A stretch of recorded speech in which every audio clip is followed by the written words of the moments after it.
My name's Sandra Levitt. I am the instructor for the workshop and a Southeast Asia specialist, so you know my background, political scientist, but also run the Writing Center. I'll be going to the Philippines to do some research, and we actually came up with a really, that's in January, and we came up with a really fascinating question, which is why do people who sympathize with terrorist causes and even their tactics not become terrorists themselves? So you can then, shape policy, right? If it's to discourage people who may have leanings, ideological leanings or other leanings from engaging in violent acts. So lots of studies out there on terrorism, very few studies on people who don't become terrorists. So I'll be going to the southern Philippines to do that. But I love thinking about research questions. It's probably the most important place to start when you're writing a paper. Even if you're given a prompt, really analyze the question carefully. But if you're going to be writing a thesis, crafting the question is the most important stage. Okay? It's going to keep you going through the program. It's going to help you make a contribution, and it's going to make sure you get done in time. So let me show you where we're going to go today. First thing we're going to do is talk about some ground rules for research questions. What are the best type of questions? And tied back into that at the end, I have a handout on how to start the hunt, where to look for questions that meet the requirements of interesting, important, etc. So some of the basic ground rules. And then we're going to turn to descriptive versus explanatory questions. Both have their value, but academia often focuses and benefits most from explanatory, explaining how the world works. Third, we're going to talk about puzzle questions. So you're going to take we're going to take descriptive questions, move them into explanatory questions, because factual descriptive questions are the easiest to come up with. But then move over onto puzzle questions, which are trying to explain the unexpected, right? What has been happening that we didn't really think was going to happen in the world? And those are the ones that really push research forward. Finally, students have and even researchers have a really hard time narrowing their research question and getting it down to a manageable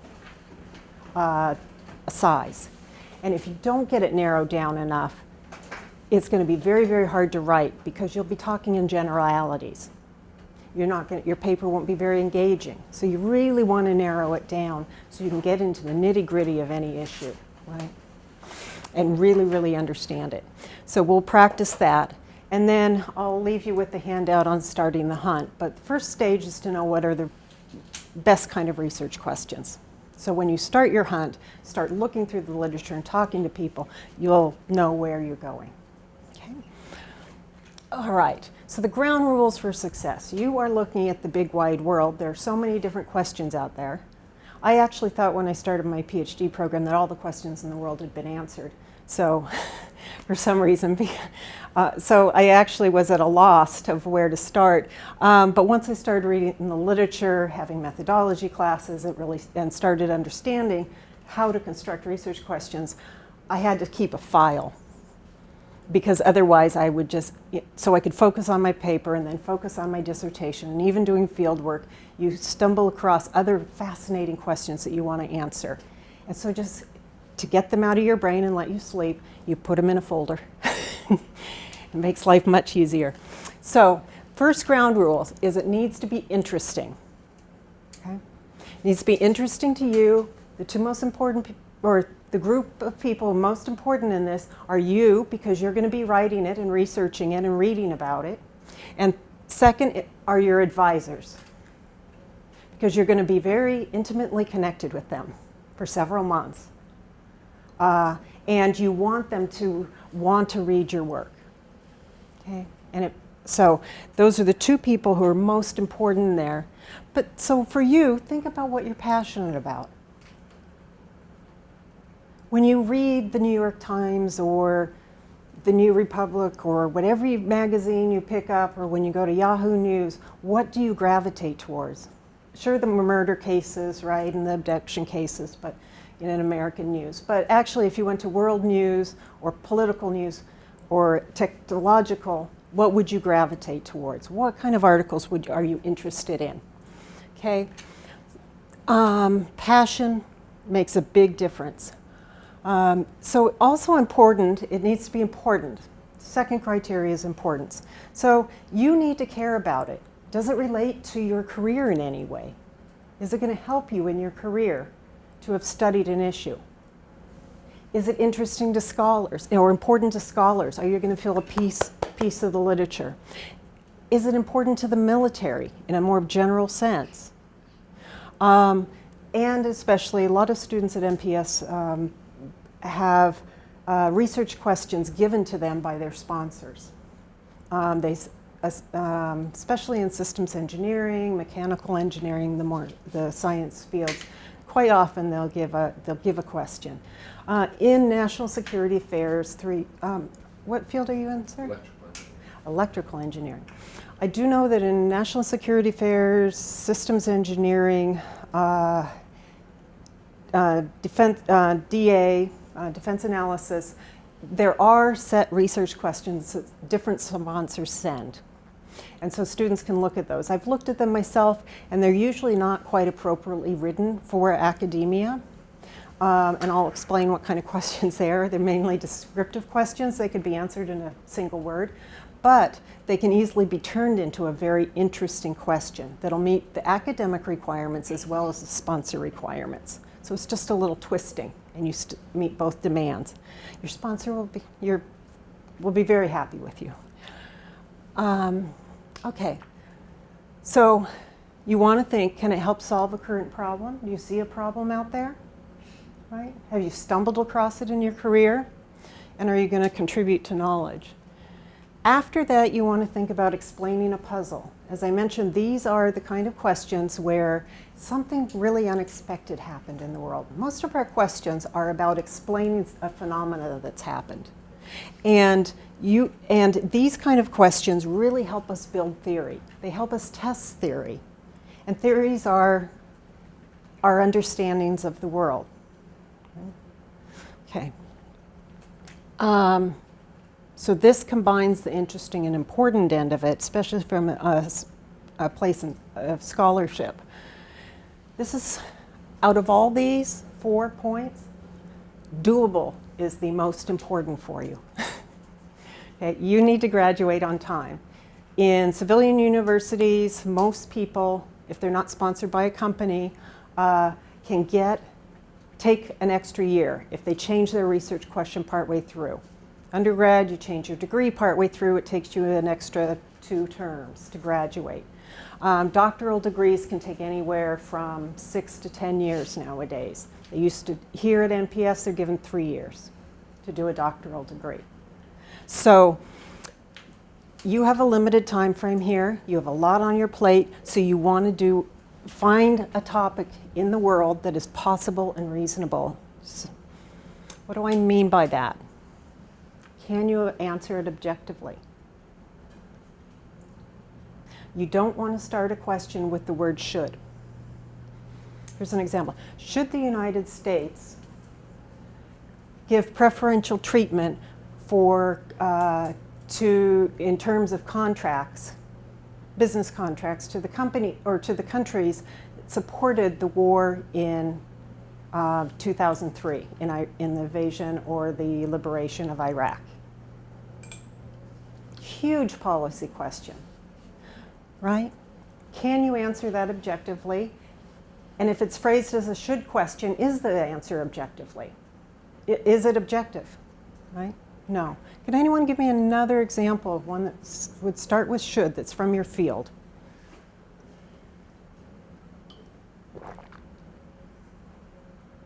Well, Mike, here's one for Africa.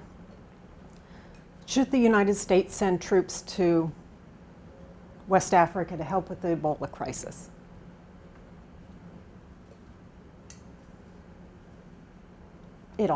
That's a subjective question. You can rework that into questions about what would the consequences be What are the possible consequences of doing that? What are the benefits of doing that? What are the costs, etc.? So that could be worked into another question, but it's not objective, right? It's not subjective. Very importantly, do you have the resources, time, and data? There are so much data out there on the web. There are surveys that have been done for people all over the globe now, and those are very, very accessible. Most people in academia, most researchers put their data up on the web so other people can use their data. And that makes, and you will do that sometimes in your thesis as well. People have appendices in their theses, and they say, so other people say, okay, here are your set of interviews that you did. You hide the names of the people, but here are your interviews. Here's the raw data from my interviews. Now I interpreted that based on certain criteria, and I came up with an answer to a question. But someone else might want to take your raw data at some point. So you can actually find a lot of raw data out there that then you can use. Okay? You have to think about what you can get in the time you have. Do you need to travel to South Africa to answer a question? Can you get country clearance? Can you get money for the trip? Can you get sponsorship? I mean, that would be very, very difficult to do in the amount of time you have here. You don't have thesis blocks for doing that. So if you needed to do interviews in South Africa, that would probably be an unlikely thesis. Okay? So definitely avoid the shoulds. And then also you want to make sure the question is not too broad or too narrow, and we're going to go through that as well. What I want to do now, so taking those 4 points in consideration, important, interesting, important, doable, and explains a puzzle. I want you to think about what question you would write. What would you research? What question would you research given the topic, Senator John Walsh plagiarized his thesis at the Army War College? Give you a few minutes.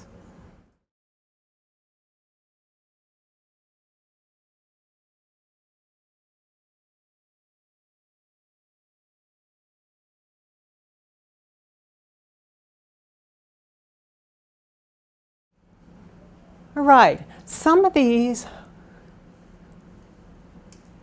can be improved upon. Some of these are spot on, and others are really need a lot of reshaping to get you where you want to go.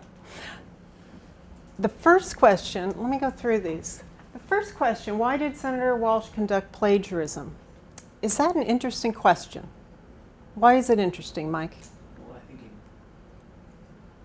he's a commissioned Army officer, right? So there's got to be a reason why it's unusual for his culture, I guess is what I'm trying to say. So it's interesting because it looks at more than just the simple fact that he's trying to get paper turned in. There's something that had to cause him to break from his cultural practices to commit plagiarism. So that's interesting. But it's possible to answer might be difficult, right? But it is a fascinating question. It's very interesting, and it's unexpected. It's a bit of a puzzle, right? Given his stature militarily and the culture of honor in the military and the training that goes on about plagiarism, there's lots of training on plagiarism, and he's a senator. So he had a lot at stake, and he knows the politicians are held to a higher level of scrutiny, right? Now, when he was doing his thesis, we don't know if he was already planning to run for the Senate. So you'd have to think of sequencing there. But since he got the thesis at the end of his career, then maybe, yes, he was thinking of a political career.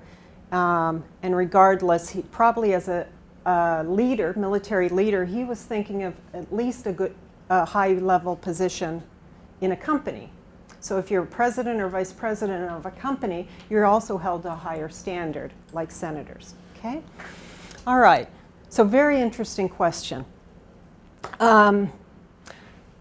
What elements of the thesis process at the Army War College may have encouraged Senator Walsh's decision to plagiarize?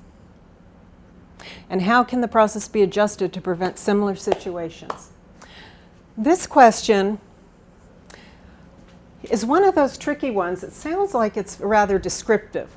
What element, because it starts with a what, and what is often, what is the name of my dog, right?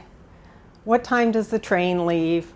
Those are all descriptive and simple answers. But this one, though, has the word encouraged, and we might want to say caused or contributed to, which is a little more sophisticated than encouraged.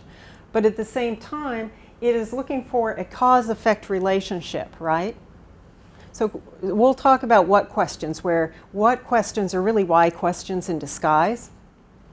Okay? And so that's really important. The other thing on this, so it does have that element in it. How can the process be adjusted to prevent similar situations? I would encourage you to, at this point, focus on the one question. We'll talk about narrowing. This is a different question to research. How can the process be adjusted? Is a different question than what helped cause the plagiarism, right? How would you conduct research on what in the thesis process made a difference? How would you go about conducting research on that? If you're trying to find out if the thesis process had anything to do with his plagiarism. I think you could start by looking at other incidents of plagiarism, right? See if there's any common occurrences that happen in each of those incidents of plagiarism. But you would also want to look and see, well, is this the only cause? Because every student goes through the thesis process, but not every student plagiarizes. Okay, so what elements in combination with this process? And then down here, how can it be adjusted? That's a huge question of looking at institutional. It's kind of short question. It's a very, yeah. And this is a policy answer. So if you find it was important, you then want to say, okay, let's recommend some changes. You put that in a conclusion, but usually not at the front of the paper. Okay? What percentage of students at the Army War College engage in plagiarism? One could study that. Design some studies to look at every single paper, run every paper through Turnitin, have them analyzed for paraphrasing, etc. And you could do that. But you'd come up with one answer. It's a very, very short answer question. And you'd be done. You wouldn't have anything more to write. It's small number. Right. And you may find that it's a small number. This would be a very important question to answer as you're getting into this question. This is one that you'd want to have answered. If it's a fairly high percent, 25% or above, that they plagiarize, you could say, yeah, there seems to be a systemic problem here. Right? If it's 1%, then he's kind of an oddball, and you want to look at him instead. So this is a very important question to ask, but then you'd be done, right? Wouldn't tell you a lot. It wouldn't tell you why people plagiarize. It wouldn't tell you under what conditions plagiarism is encouraged or discouraged at the War College. Okay. What about the last one? Again, it starts with what? Is this something that we could write a whole thesis on? It's just a list, basically. You could make a list. What were the consequences? Consequences are he lost his degree. Consequence was he ended up withdrawing from the Senate race for re-election because he thought this was going to make a big impact on his ability to win the race. We don't know yet if it's caused a divorce. We don't know yet if he... Speculative, yeah, predicting something. It would be very speculative down the road. We could just say what's happened in this short time frame, right? And you wouldn't know what the long-term consequences are. So it might be fascinating to ask a question, what are the long-term consequences of people who high-level officials who plagiarize and get caught for it years later. The German Minister of Defense plagiarized in the early 2000s, had to resign because he plagiarized his dissertation. The German Minister of Education plagiarized her dissertation in the early 80s. And in the 2000s, it came back to bite her, and she, about the same time as the Minister of Defense, and had to resign. What effect did that have on the government's functioning, right? Its legitimacy. What effect did it have on their careers, right? Important questions. Some people outlive this and some people don't. Why do some people survive plagiarism and other people don't? Okay, so If we will modify to the consequences not to the senator, but to the institution. is it which is what Mike was getting at with his question. Is it a problem with the institution or is it a problem with the individual, right? Okay. And on the honor boards that I've sat on, most people have claimed that they used the defense that they didn't know better. They did it inadvertently. They weren't taught properly. My husband's former Air Force, that doesn't go over very well with him, but, nor with my niece, who's in 7th grade. But it is still a defense that is often used and is often successful. Okay, so these are the type of questions you normally see. What did he plagiarize and how much? What was the plagiarism, intentional or accidental? What were the consequences? Yay. And then what about, but these are all very quickly answered. Even though, and is the fourth one appropriate? It's an interesting question for society, but it's something it's subjective, as Chloe said. It's based on your opinion. Should it matter? I Right? think you could do something with that question, though. What would you do with it, Mike? For example, you could say, does plagiarism matter for high-ranking officials?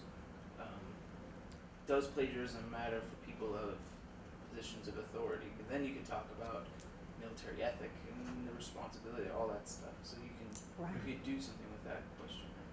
Right. You can't pass a value judgment necessarily, but you You could talk about the consequences, right, of the in a long-term study, sure. right? What difference did it make? So you'd want to change this from a should, and you'd want to get rid of his plagiarism and broaden it out, right? Because that's so narrow. Okay, so descriptive versus explanatory questions. Descriptive questions often just bring us facts. They are important, but I encourage you to go further, because there's also explanatory questions, and those are the ones that look at cause and effect. Did X cause Y to happen? What were the variables? What were the conditions that led to a certain outcome? You're always trying to explain this outcome, right? A certain outcome. One in the last example, we were trying to explain why the heck a distinguished retired military officer and current senator,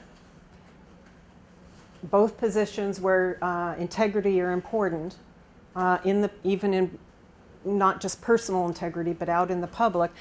Why did he plagiarize? Okay? Why did he plagiarize? Which was your question, sir, and that was a great question. It's very, very curious. So the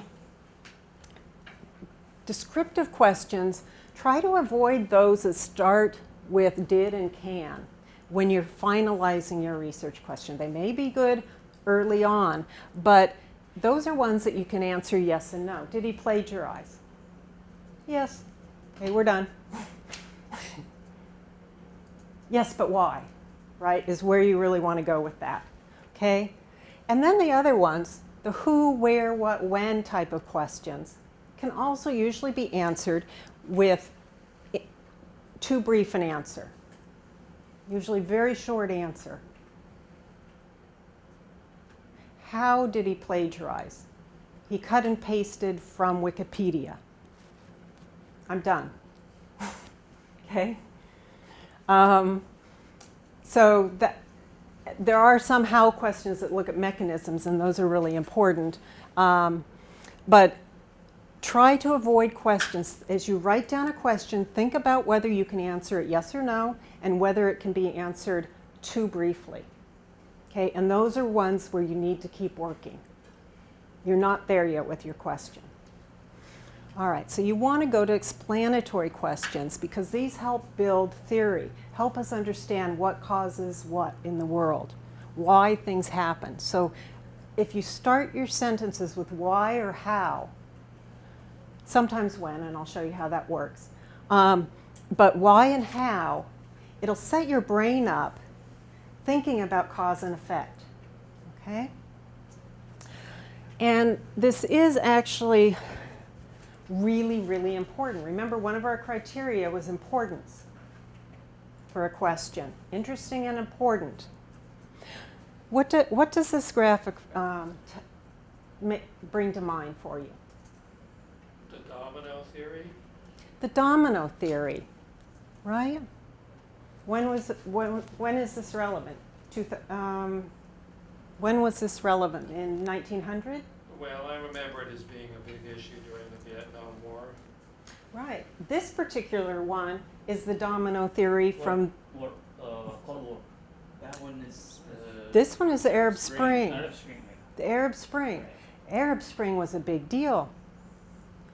And a lot of U.S. policy was built around the idea of the domino theory that, okay, Tanzania, if it falls and from authoritarianism becomes democratic, then Egypt is going to fall, then Libya is going to fall, then Syria, and we're going to have a plethora of democracy. This is a theory that this contagion effect, right? Okay. And then eventually, people even took this as far as saying China's going to become a democracy because of what happened in Tanzania. Now, democratization does happen in waves, but whether it's a contagion effect is another issue. But why there have been contagion effects in the world, and this is why, but you want to keep testing that theory, testing whether domino theory is actually applicable. Because it may have been applicable at one point, but it may not be applicable anymore. It was applicable during the financial crisis in Asia, which was in the late 1990s. You started getting currency crashes, Thailand, South Korea, and it went from there. Okay? Russia was a complete mess as well at that time. So it did move globally. You had something similar, a fear of the same thing happening in the financial crisis of 2008. And that affected our policy. Why did we bail out is it IGE, the big insurance company? AIG. And the banks. Why was the rationale that was given for giving billions and billions of dollars to the companies that had caused the problem or contributed to the problem? If they were too big to fail, they would essentially cause other markets to collapse. There would be a ripple effect, right? One would follow the other. Okay? And John was absolutely right. This theory, we had the Cold War theory. If one country becomes communist, the next one will become communist. And it dictated policy for decades. Billions and billions were spent. Millions of lives were lost. And it was the key reason we went into Vietnam. Okay? It was not the reason we went into Korea, which happened in the early 50s. We did want to save South Korea, right? But it wasn't. And there was aggression there. So if you can explain what cause and effect, whole theories can be built, is the point I'm making. And then you're going to want to keep testing those theories against new world events. Okay? All right.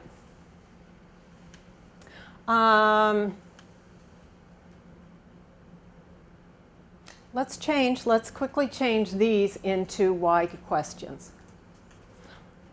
What did he plagiarize and how much?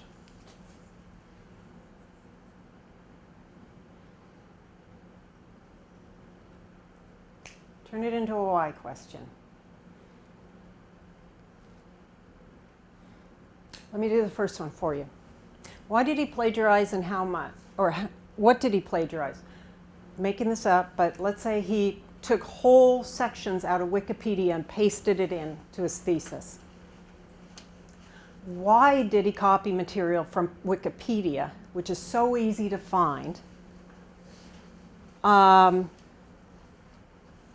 why did he plagiarize so much that it was just glaring, as opposed to plagiarizing slightly so he could hide it better? Right? Okay, so if you get an obscure book from the library and it's not digital, and you type in a paragraph from it, it's going to be a little harder for someone to know about it and recognize it, because everyone goes to Wikipedia and sees that, and it's going to be harder for Turnitin to catch it. So why did he pick those? Why was he so stupid about his plagiarism? That would be a good question. It's taking this question and taking something with short answers and making it more complex. Was the plagiarism intentional or accidental? Turn it into a why question. Why does it matter what type of plagiarism it was? Why does it matter and you could add in the public's mind, or in policy, because actually in our policy and in general in the press, when they talk about this, is it intentional plagiarism or accidental, right?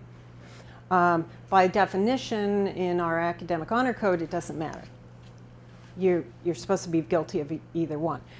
You're supposed to know the rules and not do this accidentally. But in boards, if you did this accidentally, you usually get off. Okay? So, absolutely, good question, right? What about what were the consequences? Turn it into a why question. We know two consequences.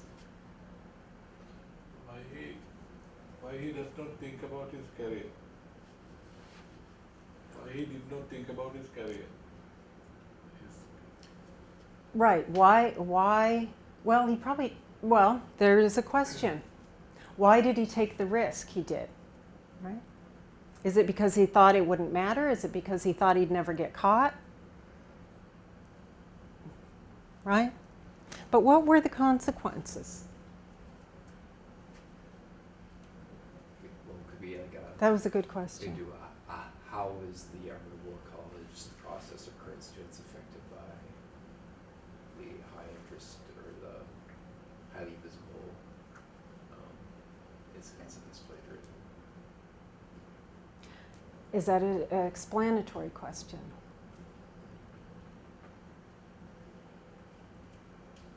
Or are you describing something?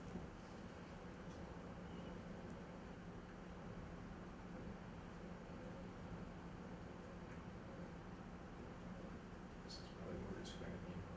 A little more describing. A little more describing. Throw one out there. Why were the consequences different for the senator than for the other lieutenant colonel maybe that have been caught? Or if you could find, say, 2 case studies and you could talk about why the consequences were different. Actually, there was a governor of a state recently caught for plagiarism. It's a big deal. There was a very famous historian caught for plagiarism. Big deal.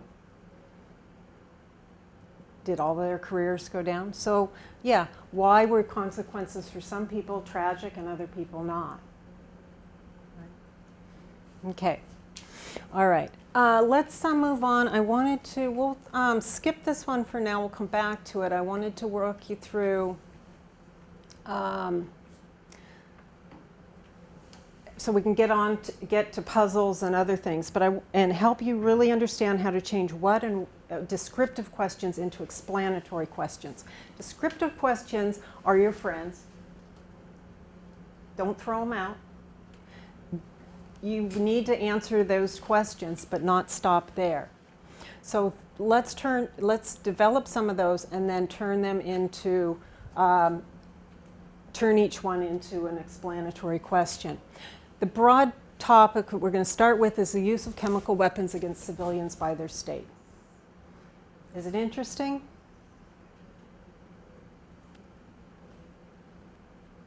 Yeah, I think it's interesting. I think when states go against international norms, especially in a time of a lot of information being very available, it's pretty interesting. Is it important? Yes.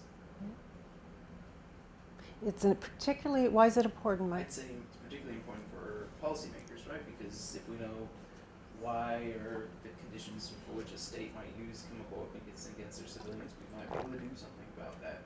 Set the structures up to prevent that from happening, or whatever your particular theoretical model is. Yes, yeah. So, broader question, a little too broad. Why do states use chemical weapons against their civilians?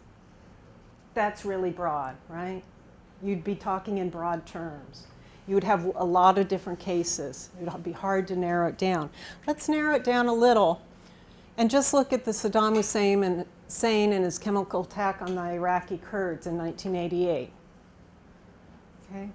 And that is one case where we can look in particular. The question is, and this is interesting, larger question is interesting because Syria just used chemical weapons and it caused international uproar and a lot of chess playing by big powers. Russia and China getting in on the question. Russia defending Syria, right? Russia claiming that they're the ones who got Syria to give up their weapons. The role of the UN, is the UN powerless? Is the US on the way out? A lot of bigger questions. Should the US take the moral ground on this? A lot of rhetorical questions, but it is an important question for that reason, but we cannot study what's going on in Syria right now. It's not doable, right? Very, very hard to get the data you need at this point. So let's go back in time and look at another case where you can get the data. Why can we get data on this question now?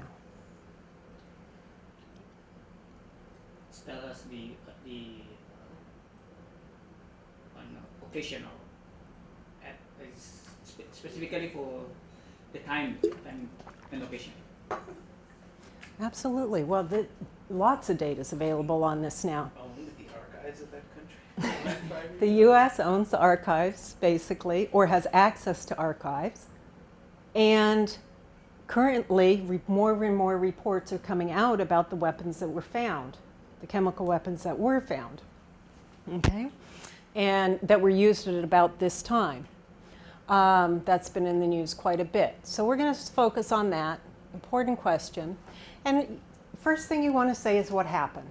So in this case, let me give you a little background. We do have a situation where the Iraqi military used, the regular Iraqi military, but led by Saddam Hussein's brother-in-law,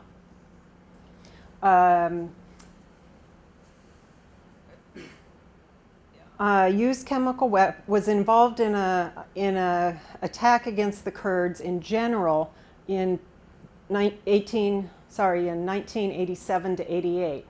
They had been doing conventional strikes against the Kurds for about a year. And then during a 3-month period, there were several chemical attacks against Kurdish villages. And during that time, about 6,000 people died from the chemical weapons attacks. Most of them were women and children because they'd already taken a lot of the men out of the villages and they had been killed and put in mass graves. So it was mainly women and children who were left to attack, right?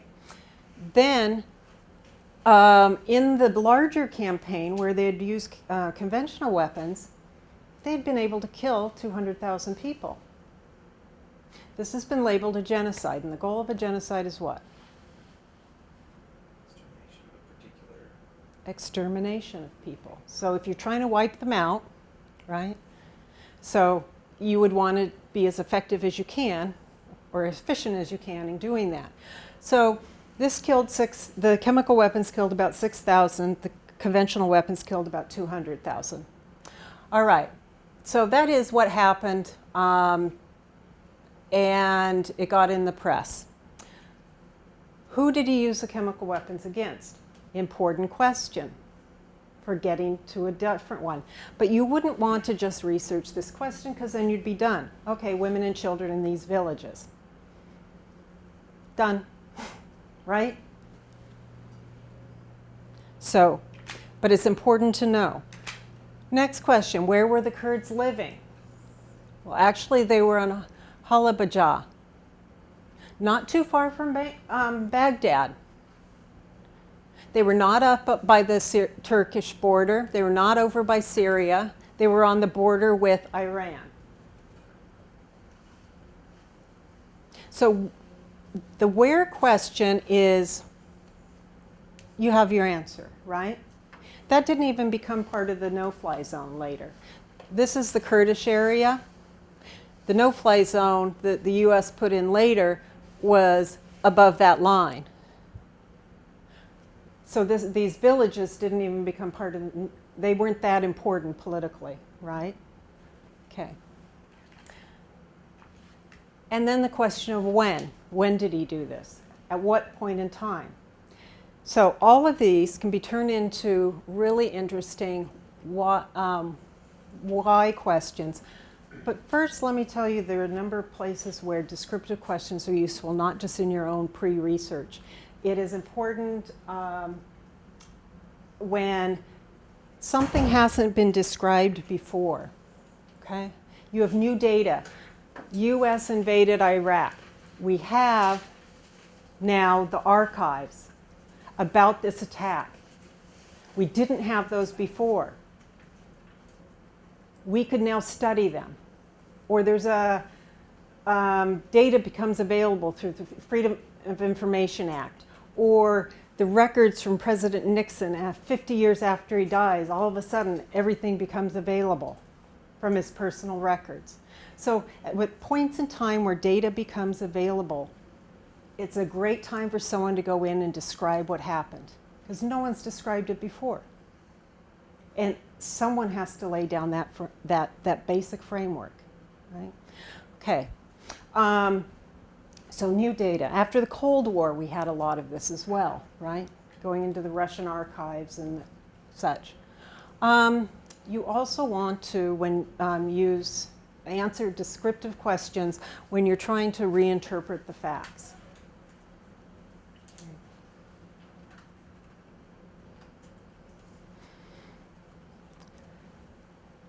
So you take someone's data set and you're going to analyze it and you come up with a different result. You take their raw data, their factual data, and you come up with a different result. That would be valuable to the community. One problem I ran into in studying Muslim minorities in Asia, is there's a database at University of Maryland called the Minorities at Risk Database. And very extensive, lots of money put into maintaining this. They have people getting articles and information all over the world to put into this. One thing they do is they code the communities as either ethnic, religious, or ideational groups. So are they communists? Are they Islamists? Are they Catholic nationalists? Are they Catholics? And so they start labeling, is this an ethnic conflict? Is it a religious conflict, right? And oftentimes those labels change over time in a conflict.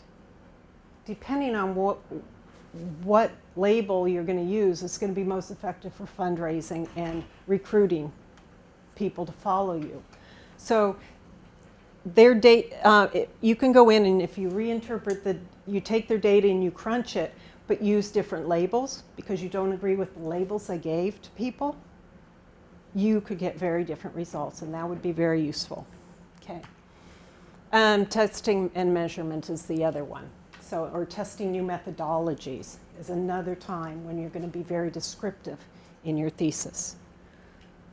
That's very applicable to the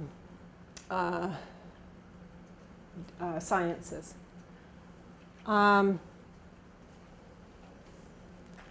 Okay. So these are your helpers. What's the most obvious question that comes out of this? Why did he do it? Right? Why did he do it? Okay. Why did Saddam Hussein use chemical weapons against Iraqi Kurds just north of Baghdad in 1987-88? You could change that and say along the border with Iran in 1987-88, right? Okay. That's taking all those questions and mixing them up. What about this one? How about another one? Who did he use the chemical weapons against? How do you turn that into a why question? Why did he target this specific Specific community, right? Why did he? Excellent. Why did he use them against the Kurds, but not against other Iraqi minorities? He was persecuting other minorities. Why did he choose the Iraqi Kurds? How about another who one?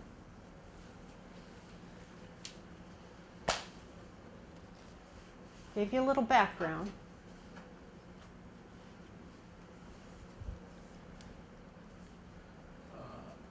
Why did he use any other means to, kill them? Why did he use any other means? Any other? It's but a who question. We're focusing on who he attacked, right? And you could answer that. How did we answer that? He attacked the Kurds, not other minorities. What else do we know about the people he attacked? He attacked women and children. These communities that he attacked had mainly women and children in them. Why did he attack mainly women and children instead of men who would be more likely to be fighters? What about the question, why is Saddam Hussein's brother-in-law the only military commander that used these chemical weapons? Yes, because that's another who question. So who led the attacks? Chemical Alley, right? Why does he have access to that? Yeah. Why is it not somebody else?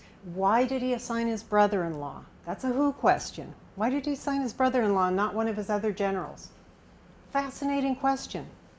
Maybe none of the others would do it, right? Maybe he promised him a lot of palaces. Who knows? But that's an excellent question. Very interesting. Okay, so what about where were they living? How would you change that into a why question? You know that they were living in Halabjad. Wasn't too far from Baghdad. It was in the southern zone on the Iran-Iraq border. So we've answered that. Why was that location strategically important?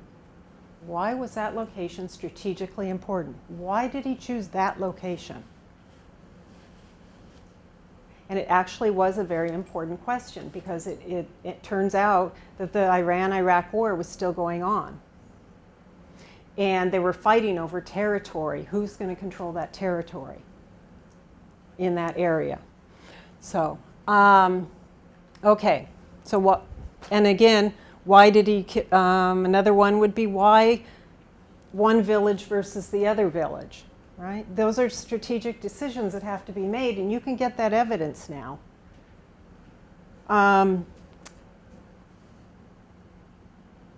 It turns out that one of the villages he hit the hardest was one that he was retaliating against. It didn't have to do with the larger war. It was a vendetta. Okay? Knowing that someone used chemical weapons for a vendetta instead of a strategic gain is an important piece of data. Right? Okay. All right. So how questions. Now these are also looking at the cause. And so you can have a how question. How did the ship move into the harbor? Okay, it turned left, it turned right. After 20 feet, it used its motor. You know, okay, we're done, right? Okay, so, but how questions can also get at the cause, right?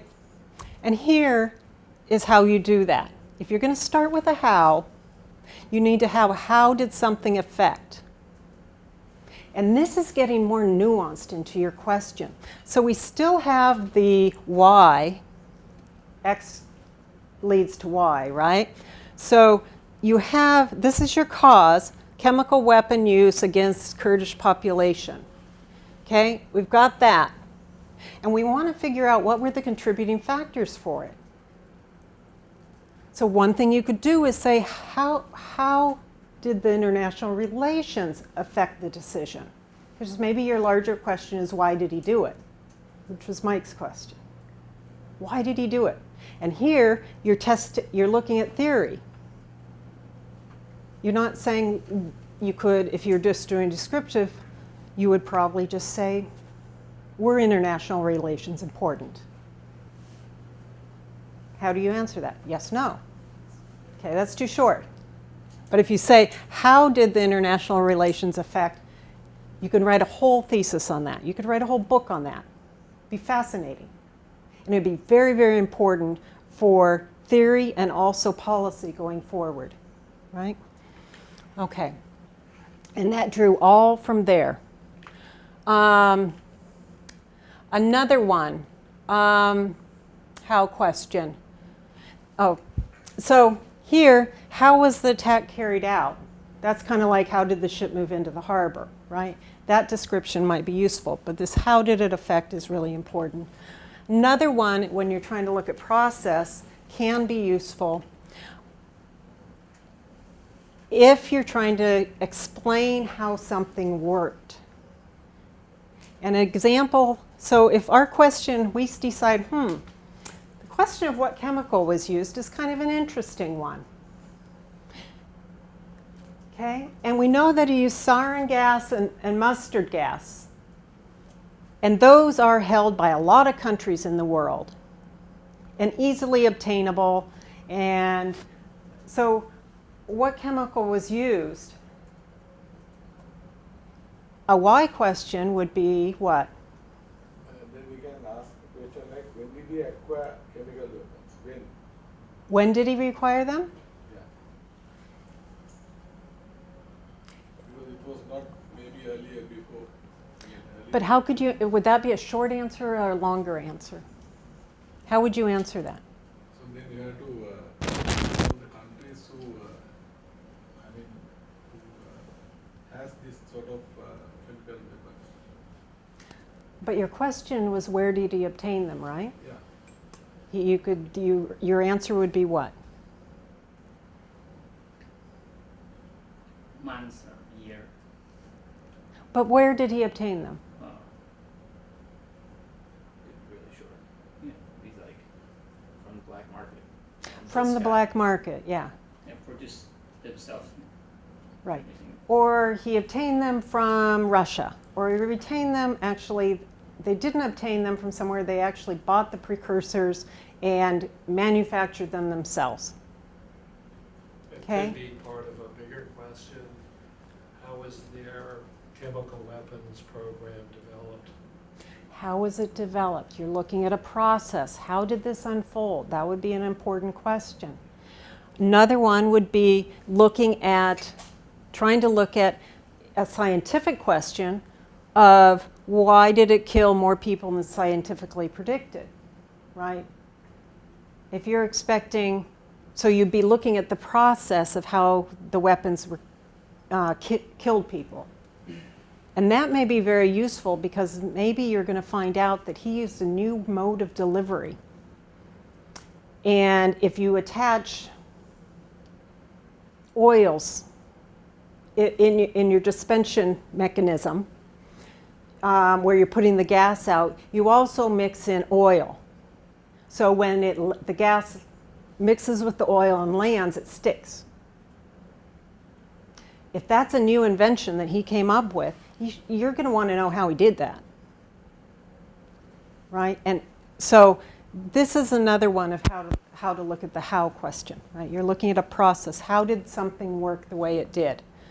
And the question of who we got it from, I mean, it's been pretty fascinating. It's all in the news now as we're discovering that the U.S. actually contributed the precursor chemicals for the chemical weapons.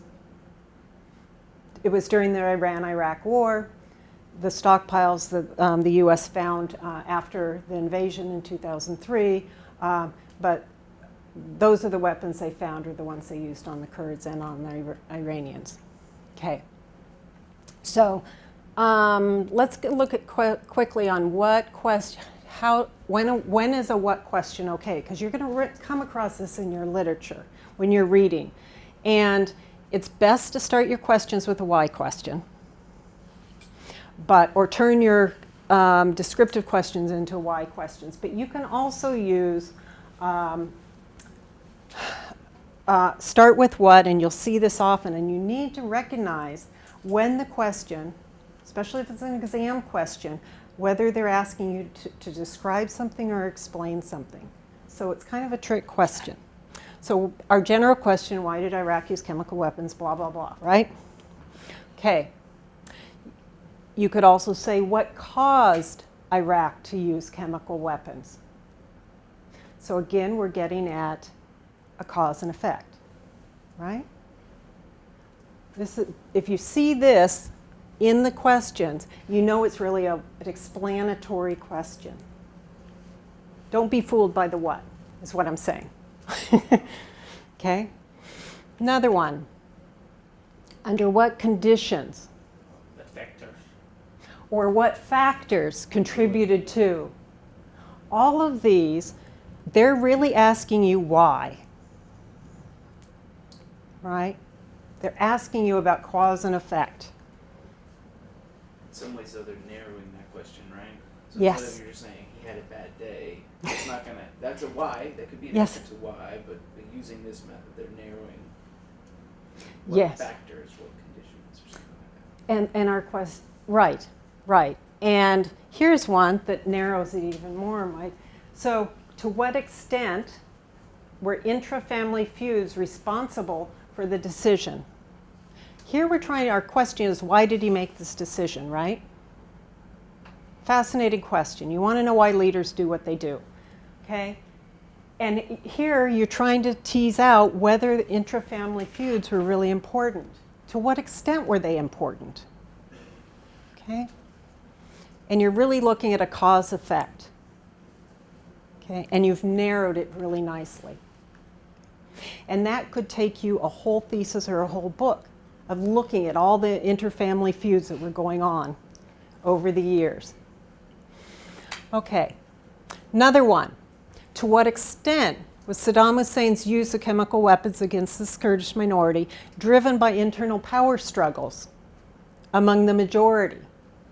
You know, maybe he really had, the war was going so poorly with Iran that he really needed to create an internal enemy.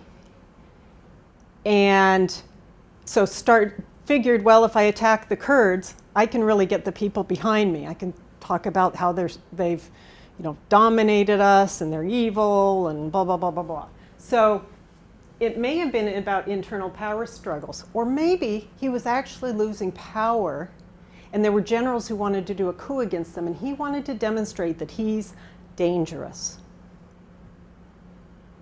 That would be an internal power struggle among the majority that had nothing to do with the Kurds except that they were useful in war. And that often happens. So try to look at to what extent is something driven, to what extent is it responsible for, those kind of what questions, okay? Okay, now we're going to move on to puzzles. And these are really fun. These are when the outcome, and you're always trying to explain why, the outcome. Right? So you have to be able to answer the what question, what happened, right? And then you're trying to explain why it happened. So, but you're usually trying to tie it into theory. So, how would you take our basic question, which was, why did Saddam Hussein use chemical weapons against the Kurds?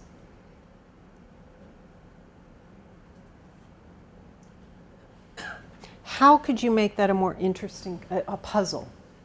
Unexpected. Do you think it was expected that he'd use chemical weapons against the Kurds? It's not a very common thing. It was an internet, well, I won't go on. I'll give away the answer. But not very many people do this, right?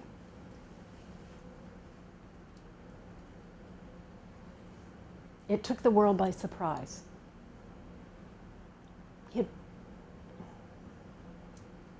I was thinking Try, Mike. you might make the case that it was actually a logical decision on his behalf, right? You might use that kind of warrant, say it was a logical decision, which is unexpected, and then you have to explain why that is the case. I'm just trying to think of how to form that into a question. Why Yeah. it's logical? Right, right. In fact, it's actually not that irrational. It's rational for these reasons, and you're going to tell me why those reasons are. I'm just not sure exactly how to make that into a question. What are some of the reasons it might be rational? Essentially, the things you were describing before. There's an internal power struggle that he's trying to deal with. The Kurds would just happen to be a good patsy to make that happen, or they were, actually a threat to his regime, or the war between Iran and Iraq was still going on. Things that make them kind of make the use of these chemical weapons make sense. He had used chemical weapons against Iran. Iran was supporting the Kurds. One thing I came up with was this, and I had mentioned this when we started this. And you start with the why and your basic question, which was, why did Saddam Hussein use chemical weapons against the Kurds? And what's the unexpected thing about it? The conventional weapons had been more deadly and less risky strategically and tactically. Think about chemical weapons. They're dangerous to the troops who use them, right? They can bring condemnation, especially if you use them against women and children. So it's an attention getting? Yeah, but it could have been, that may be the answer. Yeah. He was trying to get attention. Or maybe he was trying to get the world's attention and bring Iran to the negotiating table. Or maybe it was an internal power struggle. But he was really effective at using conventional weapons to kill. He had killed 200,000 people with them. Here he'd only killed 6,000. In some conventional weapons attacks alone, he killed 40,000. And mainly men who could fight against them. So it's kind of odd that he actually did this.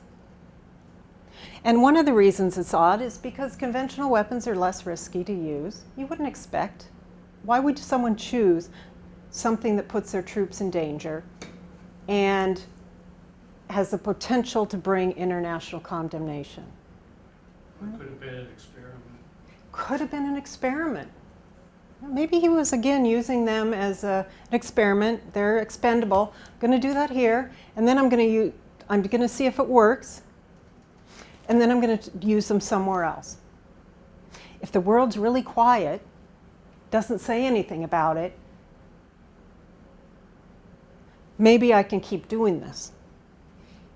It inflicts fear on my citizens, and they behave themselves very well, and my generals behaved themselves very well after I did this. I wanted to see the effect of it.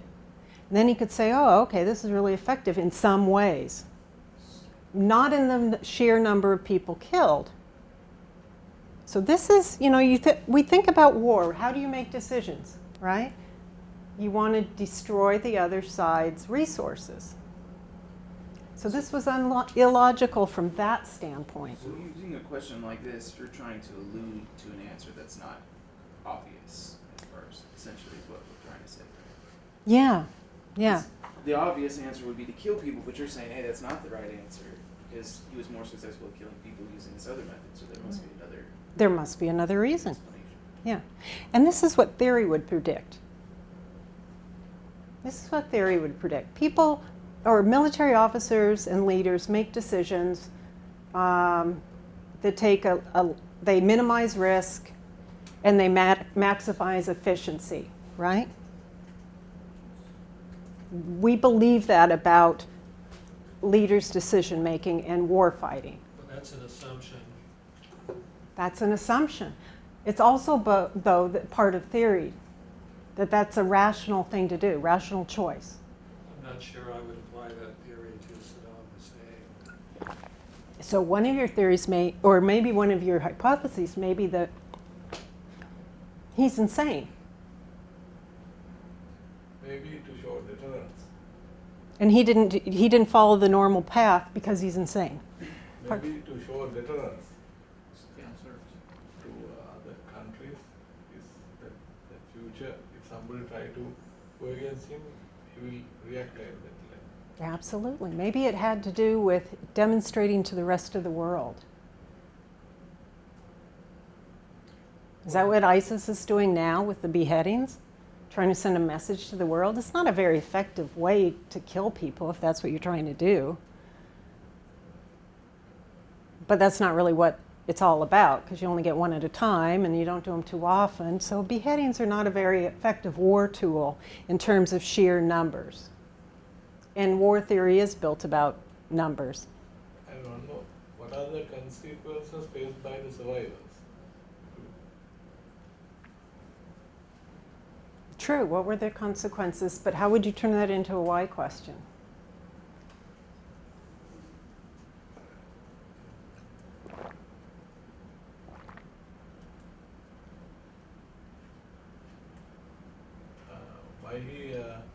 Why Saddam Hussein kept room to have some survivors, like why he kept room Why did he allow to survivors? allow others, to have some survivors.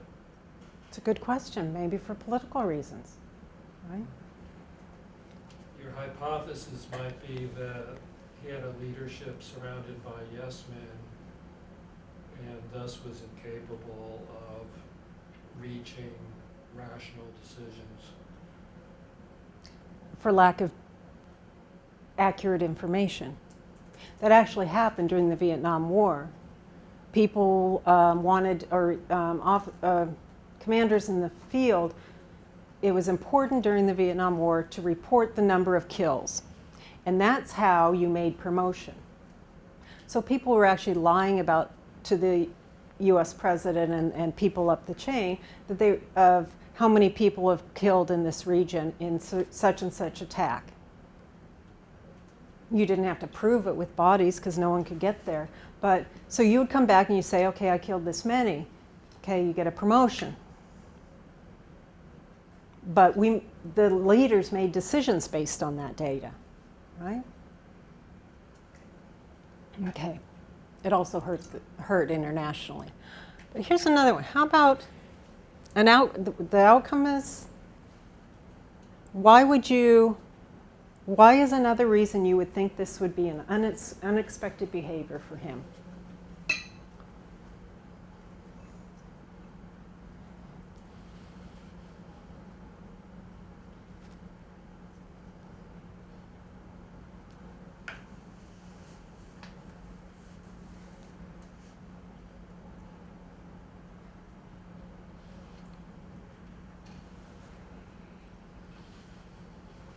Well, remember, I want to get to the narrowing, but think about, well, it's not showing up, but another reason I can come up with was it didn't make a whit of difference in using chemical weapons in the Iran-Iraq war. Both sides used chemical weapons against each other. They were not decisive. So his experience told him that these weapons really didn't make that much difference in winning or losing. So given that they haven't helped him before, why would he use them now? Perhaps it was punitive. And then you're getting to the answer. He's not seeking a tactical advantage. He's not seeking a tactical advantage. And there was so much written about this was a tactical decision. But it actually turned out to be retaliatory, an emotionally driven decision. And that gets to the theory about why leaders make the choices they do. They don't always make rational choices, right? Maybe bad advice.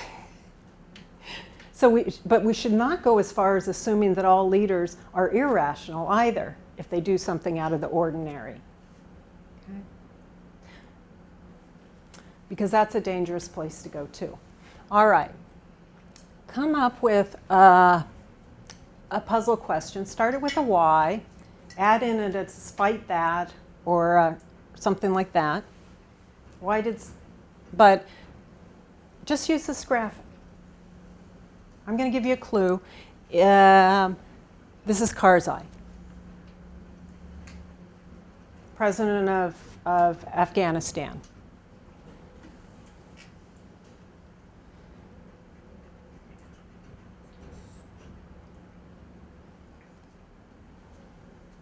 Think about what you might want to explain.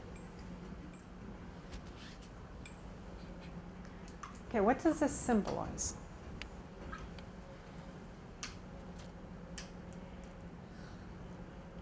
It seems like he's complicating the situation for the Americans, preventing them from leaving.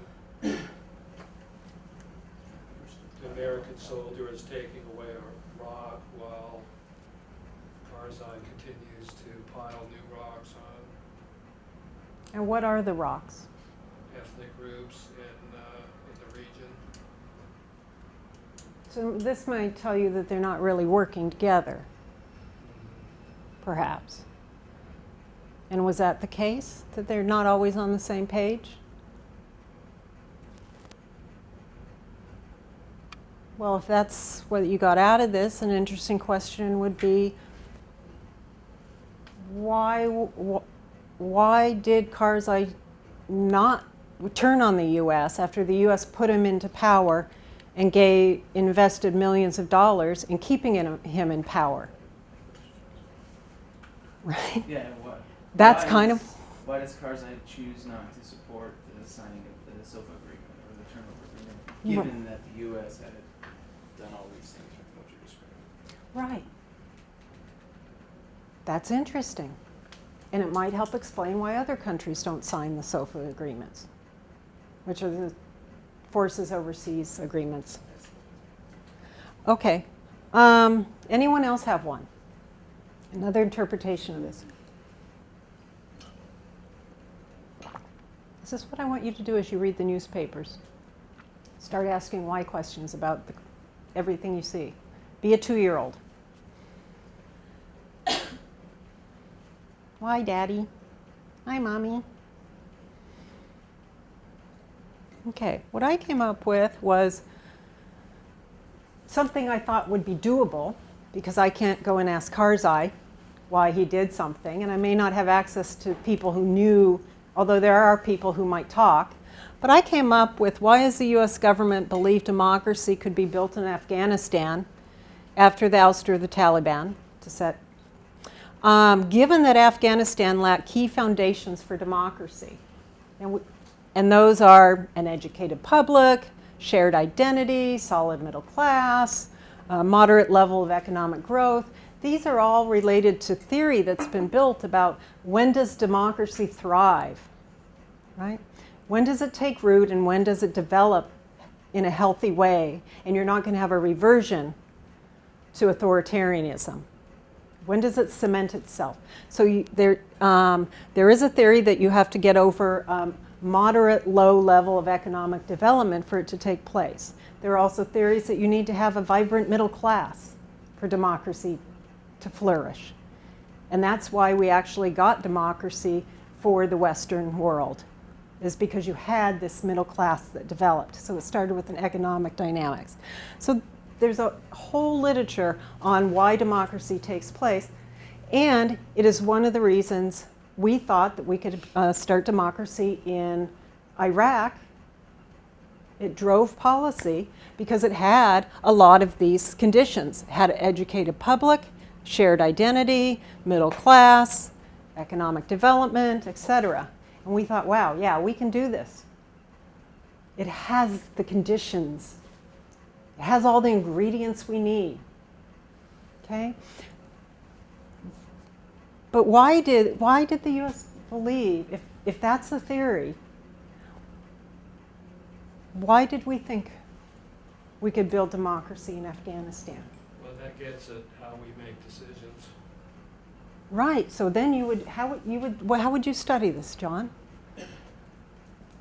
I would look at, is the decision a top-down decision from the president to state and intelligence agencies? Or is it a bottom-up decision where intelligence feeds to the president in an unbiased manner and decisions are made on that basis? How do you turn that into an explanatory question, not one that can be answered yes or no, or with one word?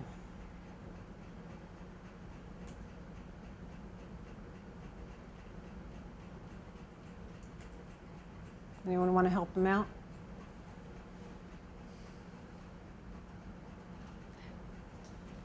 How important was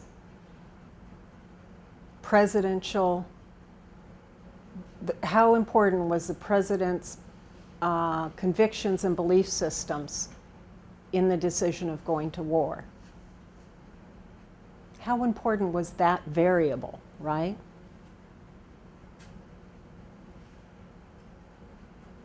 You're looking at seeing if that's a cause of us going to war. Was it something about something that President Bush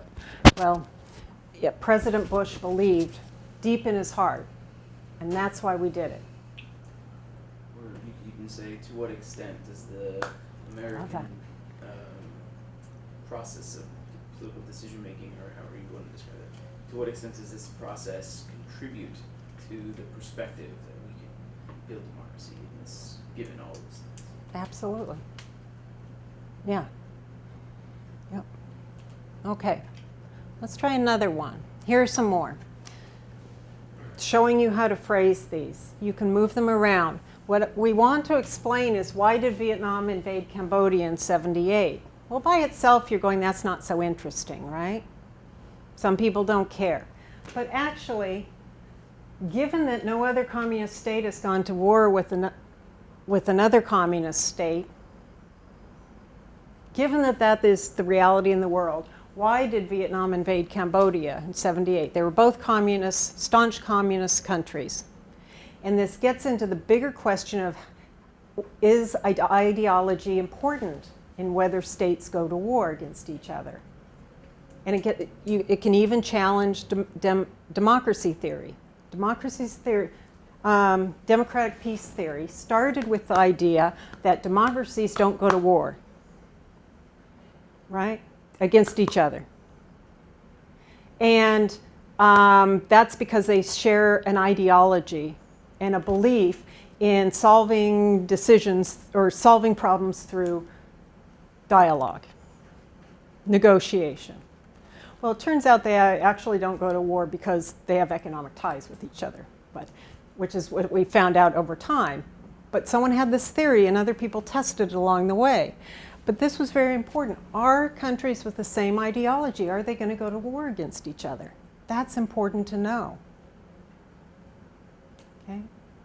Very important to know. So if there's an Islamist state A and an Islamist state B, and they're from the same faction, what are the odds they're going to go to war against each other? If they're Sunni and Shia, it's off the table. They could. Okay, another one.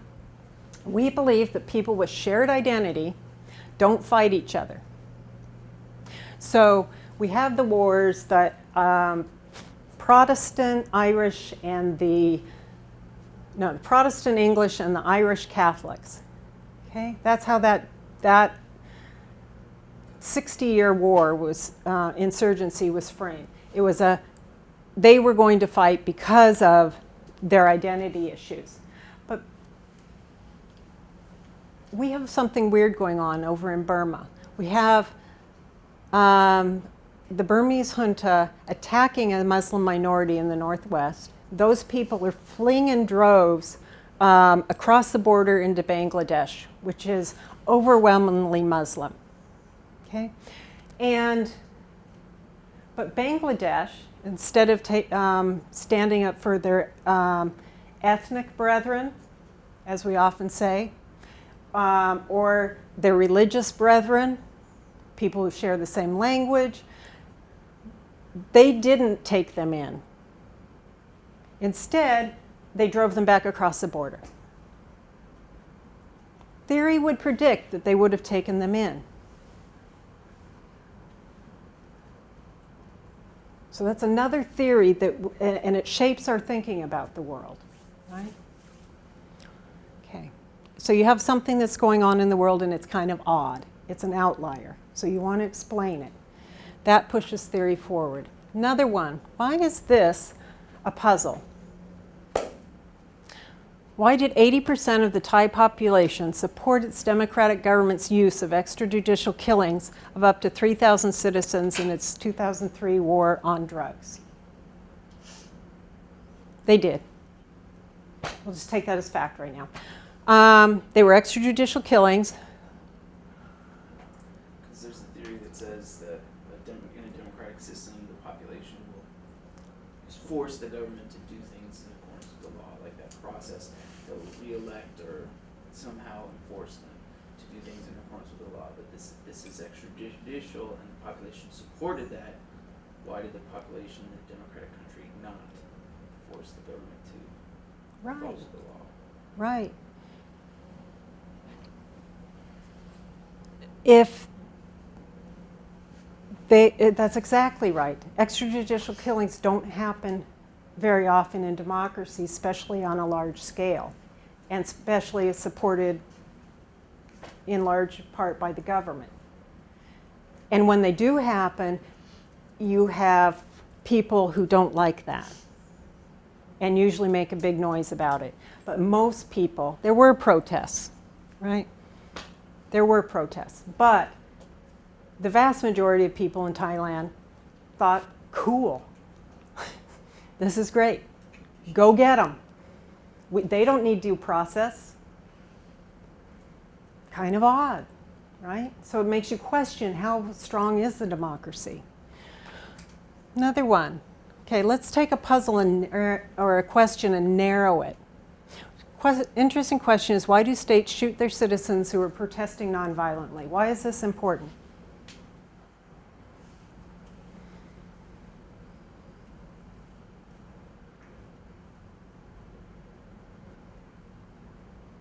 Do we care? We sure cared during the Arab Spring.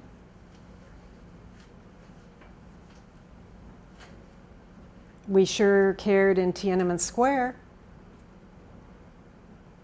when the guy got run over by the tank, okay?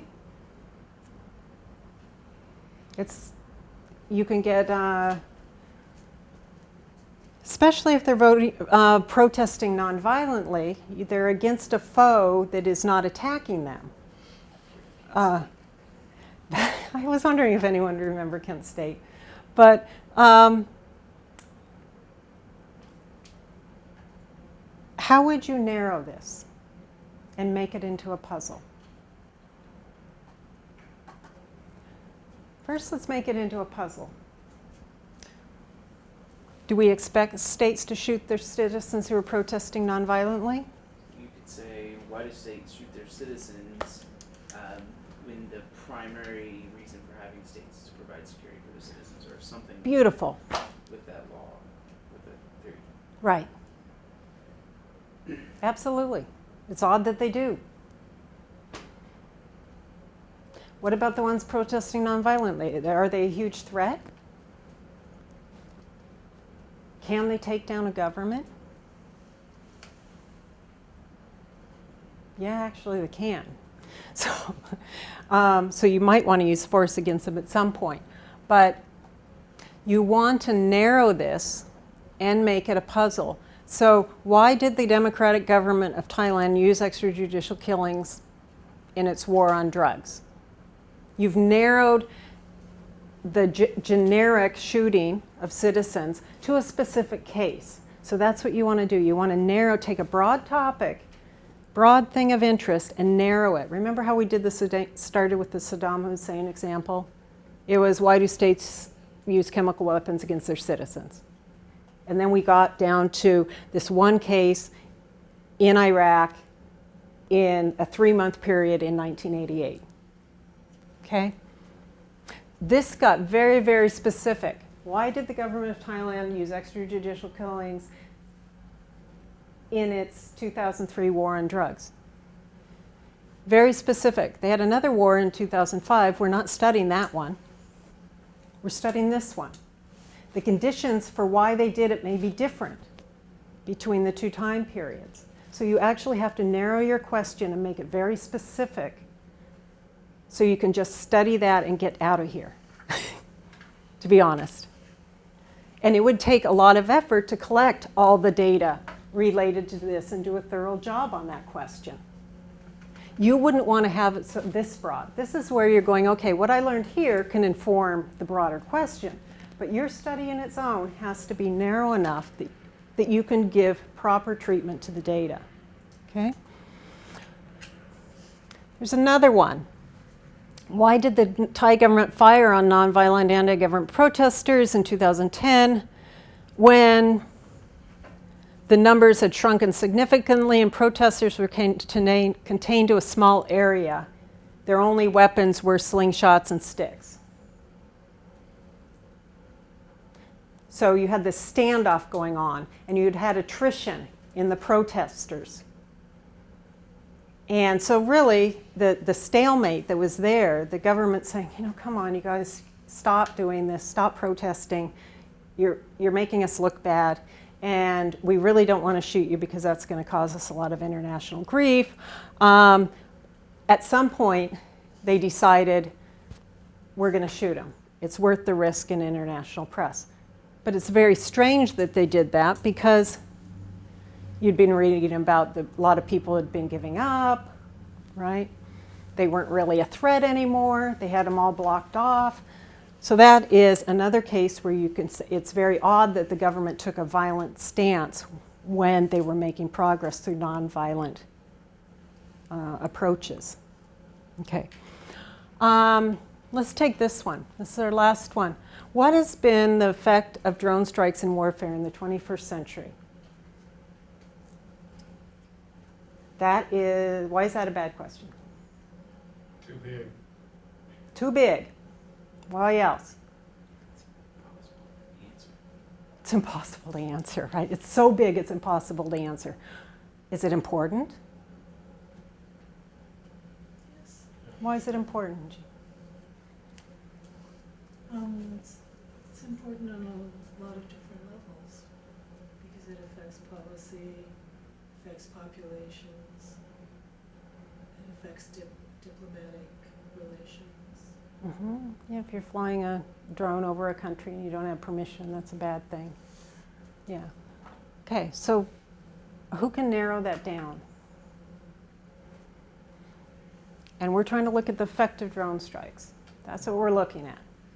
How about what has been the effect of drone strikes on the people who implement them remotely? Okay, that's a why question in disguise, right? What is the effect? And it's actually a really important question. If you're not shooting people, if you're not in a plane and seeing where you're going, but instead you're just sitting in a desk and you go out and get coffee in between, does that affect how we conduct war and our decision making? If it's more sanitized than being in a plane up above, right? Even more sanitized than a plane. Does that make a difference? What effect does it have on those people? More narrow, John. Come on. How about what should be the psychological profile of people who are That's a what question? Requires an evaluation. Okay. Need to move in. You want to narrow it down. They didn't come up. Narrow that down, like geographically or with a specific time period. Geographically. Or if you're looking at, instead of like all the effects, you could look at the political effects domestically or the political effects diplomatically, internationally. You can kind of combine all those things to make it even more narrow. Absolutely. Right direction would be, what have been the effect on international political opinion of the U.S. military, given their drone strikes in Pakistan, right? That would be narrowing, okay? But still, it's really broad. International opinion, right? Very broad. So you could narrow it and make it a puzzle and ask why public opinion, there have been cases where public opinion was very anti-US after a drone strike that killed 2 people and another drone strike that killed 50. And the one on 50, no cry from the Pakistani government, no cry from the international press or the Pakistani press. But you have a case where there are only 2 people killed and there's a huge outcry and protests in the streets and violence. And why the difference? You would not predict that would be the difference. You expect the more people killed, the more people would be upset, right? Not. So you'd want to find out what kind of target, you might want to find out, does it matter what kind of targets it is? Does it matter whether the elections are coming up in Pakistan or not, right? All kinds of reasons it could be. But that would help you answer a puzzle, because you would not expect the people to get more upset, the government to get more upset when fewer people are killed. Okay. Need to wrap up. If you haven't signed in, please do. And if you could fill out the survey, that would be wonderful. And if you want to talk through research questions, if you have a broad topic and you're going, this just feels too broad, you have a descriptive question and you can't figure out what the cause and effect elements are, the writing coaches can talk with you. I'd be happy to chat with you. And then you can go from there.